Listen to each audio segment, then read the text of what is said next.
अस्सलाम वालेकुम dear students and dear viewers. उम्मीद है कि आप लोग ठीक ठाक होंगे। डियर स्टूडेंट्स, आज हम बात करने वाले हैं अल्लामा इकबाल ओपन यूनिवर्सिटी का कोर्स कोड 419 जो एजुकेशन सब्जेक्ट नेम है। इसके गेस्ट पेपर के बारे में हम बात करेंगे dear students and dear viewers. First of all आप लोगों से छोटी सी रिक्वेस्ट है, अगर आप लोगों ने अभी तक भी हमारे यूट्यूब चैनल को सब्सक्राइब नहीं किया तो लाजमी कर लें। अगर आप लोग यही अपडेट हमारे व्हाट्सएप ग्रुप पर भी हासिल करना चाहते हैं तो डिस्क्रिप्शन में दिए गए लिंक से हमारे व्हाट्सएप ग्रुप पर ज्वाइन करें। वहाँ पर आप लोगों को अल्लामा इकबाल ओपन यूनिवर्सिटी की हर लेटेस्ट अपडेट वक्त पर मिलती रहेगी। Dear students and dear viewers, जो आप लोगों के साथ मैं गेस्ट पेपर शेयर करूँगा 100% इस बात की मैं गारंटी देता हूँ, अगर आप लोग वो चीज़ें कवर कर लेंगे तो आपका पेपर 100% अटैम्प्ट हो जाएगा और आपका ग्रेड भी अच्छा आएगा। लेकिन उसके लिए आप लोगों को जो चीज़ें मैं बताऊँगा, जिस वे से बताऊँगा उस तरह से करना होगा, ठीक है। उस तरह से आपको पेपर को अटैम्प्ट करना होगा, उसी तरह से सवाल को प्रिपेयर करना होगा। तो इंशाल्लाह 100% कंफर्म गारंटी देता हूँ कि आपका पेपर अटैम्प्ट हो जाएगा। तो फर्दर अपडेट के लिए अगर आप लोगों ने अभी तक भी सब्सक्राइब नहीं किया तो सब्सक्राइब कर लें। सब्सक्राइब करने का बेनिफिट ये होगा कि आप जैसे ही मैं फर्दर अपडेट्स एयू की अपलोड किया करूँगा चैनल पे वीडियोस, आप लोगों को लेटेस्ट नोटिफिकेशन मिलता रहा करेगा, ठीक है। तो dear students and dear viewers, अगर आप लोगों का अल्लामा इकबाल ओपन यूनिवर्सिटी के रिलेटेड कोई भी क्वेश्चन है, गेस्ट पेपर के रिलेटेड या कुछ भी समझ नहीं आ रहा, व्हाट्सएप पे, आप यूट्यूब पे, जहां आपका दिल करे आप मुझसे पूछ सकते हैं। रिप्लाई में इंशाल्लाह लास्ट में करूंगा। सबसे पहले हम बात करते हैं marks end portion and paper pattern के बारे में। जो पेपर होता है वो 100 नंबर का होता है, ठीक है। 100 मार्क्स का पेपर होता है, 8 सवाल आते हैं, 5 अटैम्प्ट करने होते हैं, ठीक है। और अगर मैं बात करूँ पोर्शन मैंने यहाँ पे क्यों ऐड किए हैं, जो पोर्शन मैं आपको पहले 15 सवाल बताऊंगा, वहां से आपको 70% पेपर आएगा। अगर आप वो भी कर लेते तो आपका पेपर अटैम्प्ट हो जाएगा। लेकिन अगर आप नेक्स्ट 30% पेपर है वो आपको चंद एक सवाल बताऊंगा वहां से आएगा। अगर आप वो भी कर लेंगे तो आपका पेपर एक एक्सीलेंट यानी कि एक्स्ट्रा ऑर्डिनरी पेपर हो जाएगा, ठीक है। तो dear students and dear viewers, मैं आप लोगों को अगेन चीज़ रिपीट करता चलूँ। आपने जो सवाल की लेंथ है वो कम से कम, अगर 20 नंबर का सवाल है तो 4 से 5 पेजेस तक लेके जाएं। अल्लामा इकबाल की जो शीट्स हैं वो मार्केट के कंपेयर से अगर देखा जाए तो काफ़ी हद तक छोटी होती है, ठीक है। तो आपने उस साइड पे बॉर्डर लाइन भी लगानी होती है, उस पर और छोटी हो जाती है। तो रिक्वेस्ट है कि 4 से 5 पेजेस तक सवाल को लेके जाएं, ठीक है। और एक सवाल के अंदर कम से कम 4 से 5 हेडिंग्स बना के लिखें। अगर हेडिंग्स बना के लिखेंगे, जो पेपर चेकर होगा जैसे वो हेडिंग्स को पढ़ेगा, पेपर को नहीं पढ़ेगा कभी भी।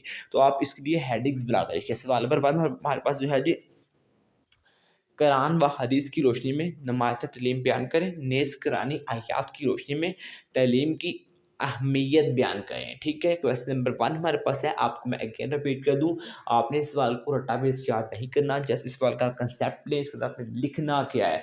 2-3 हदीस याद कर लें, 2-3 आप हदीस याद करने के बाद 2-3 हवाले याद कर लें या 2-3 कॉल याद कर लें। उसके बाद 3-4 हेडिंग्स बनाए, उसको प्यारा सा लिखिए पे शीट पे। रहनुमाई से क्या मुराद है, ने स्कूल की सतह पर रहनुमाई के क़याम में क्या मुश्किलात दरपेश हुई, इनके हल की तजवीज़ करें, ठीक है।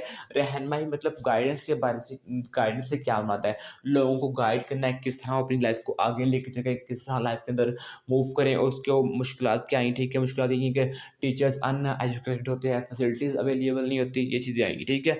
यानी कि ये क्वेश्चन इस तरह के होते हैं कि आप अगर उसको थोड़ा सा भी स्टडी कर लें, आप स्टडी कवर कर लें तो आपका पेपर अटैम्प्ट हो जाएगा। नेक्स्ट है जी, कौमी तलीमी पॉलिसी 1992 और 1998 का जायज़ा पेश करें, ठीक है। 1992 और 1998 तक यहाँ पर नवाज शरीफ की हुकूमत आई थी। इस हुकूमत के अंदर क्या क्या तलीम के अंदर जो मतलब दरपेश मसाइल आए वो सारी आपने यहाँ पे डिटेल ऐड करनी है, ठीक है। आप बुक से एक दफ़ा ओवर थ्रू करेंगे तो आपको ईजिली याद हो जाएगा। जस्ट 2 से 3 दफ़ा अगर आप समझ के पढ़ लेंगे ना, मेरे ख्याल में पेपर की तैयारी 2 से 3 घंटे इनफ है, अगर आप समझ के पढ़े तो। उसके बाद ही मैं बस नेक्स्ट वो है जी, फ़लसफ़ा तरक्की पसंदियत। फ़लसफ़ा तरक्की नो पसंदियत का मफ़हूम बासुगुल बयान करें। निका तनकीदी ज़्यादा पेश करें। जो फ़लसफ़ा तरक्की पसंदियत है ना, मतलब उसके अंदर ये चीज़ आएगी कि मतलब कि किस तरह हमने मतलब तलीम पे अमल करके किस तरह लोगों को आगे मूव करवाना है, ठीक है। उसके अंदर दूसरे के अंदर जाएगी तरक्की किस तरह करनी है, ठीक है। तो आप इसको भी मैं बोलूँगा 4 से 5 हेडिंग के फॉर्म में कन्वर्ट करें। उसके बाद हमारे पास नेक्स्ट सवाल है, तलीमी नज़्म व नस्क की इक़साम, इसके मुतासर करने वाले अवामल पर तफ़सीलन बहस करें। यानी कि आपने पहले तलीमी नज़्म व नस्क की इक़साम को बयान करना है, ठीक है? जितनी भी इसकी इक़साम है वो अकेला-अकेला आपने एक्सप्लेन करना है, ठीक है? उसके बाद इसको मुतासर करने वाले अवामल भी लिखने हैं साथ। आपने सवाल को गौर से पढ़ना है, क्योंकि कुछ स्टूडेंट्स होते हैं वो सवाल को पढ़ते नहीं है किस तरह से लिखना है, तो वो अपनी तरफ से लिखने शुरू कर देते हैं। मैं आपको पहले बताऊँ, सवाल को समझा करें एक चीज़ को। उसके बाद जी नसब का मफ़हूम बयान करें, नसब की बुनियादें, तदवीन नसब के असूल बयान करें। पहली हेडिंग क्या बनेगी? नसब का मफ़हूम। सेकंड हेडिंग नसब की बुनियादें। थर्ड हेडिंग तदवीन नसब के असूल बयान करें। ठीक है डियर स्टूडेंट्स?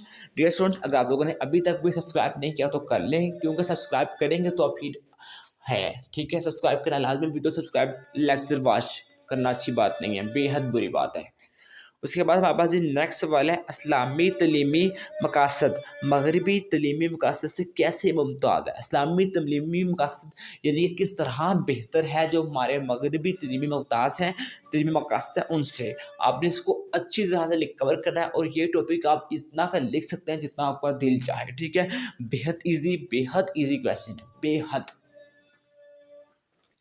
उसके बाद जी हमारे पास नेक्स्ट क्वेश्चन है जी, मरूज़ी आज़माइशों का तनकीदी ज़्यादा पेश करें। नेज़ मरूज़ी आज़माइशों को बेहतर बनाने के तरीके बयान करें। जो आज़माइशें हैं मरूज़ी आज़माइशें, ठीक है? उनको आपने तनकीदी ज़्यादा पेश करना है, ठीक है? उसको बेहतर बनाने के तरीके भी आपने बयान करने हैं। Dear students,